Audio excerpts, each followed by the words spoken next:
নমস্কার, আমি তুলিকা। আমার নতুন একটি ব্লগে আপনাদেরকে স্বাগত জানাই। আশা করছি আপনারা সবাই ভালো আছেন, সুস্থ আছেন, আমিও ভালো আছি।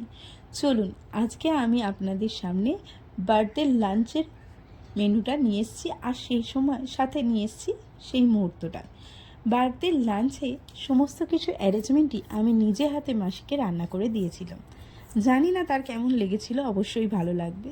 যাই হোক, লাঞ্চের মেনুগুলোতে ছিল ভাত, শুক্তো, এঁচোড় চিংড়ি, পাতুরি, মটন, চিংড়ি মাছের মালাইকারি, চাটনি, পাঁপড়, রসগোল্লা, সন্দেশ।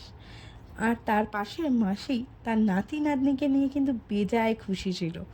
সে খাবারের দিকে কম তাকিয়েছে, আর নাতি নাতনিকে আদরটাই বেশি করেছে। মাসিকে প্রথমে তার নাতি এবং নাতনি দুজনে খাইয়ে দিয়েছে, কিন্তু মাসি নাতনিকে খাইয়ে দিয়েছে, কিন্তু নাতি তার হাতে কিছুতেই খাবে না। তার বক্তব্য, আমি কিন্তু আমার মায়ের হাতে ছাড়া কারোর হাতে খাই না। তাই জন্য অগত্যার গতি, নাতি কিন্তু মাসির হাতে খায়নি। যাই হোক, অবশেষে মাসির সেই মহেন্দ্রক্ষণ বার্থডেকাল নিজে হাতে খেতে বসে পড়েছে। আর মেনুগুলো কেমন হয়েছে আপনারা অবশ্যই দেখে জানাবেন। আর আমার এই ভিডিওটি কেমন লাগলো সেটাও অবশ্য জানাবেন। ভুল ত্রুটি কোথাও হলে সেটা জানাতে ভুলবেন না। আর বার্থডে কুইনের পাশাপাশি নাতনিও কিন্তু পোজ দিতে শুরু করেছে। বাই।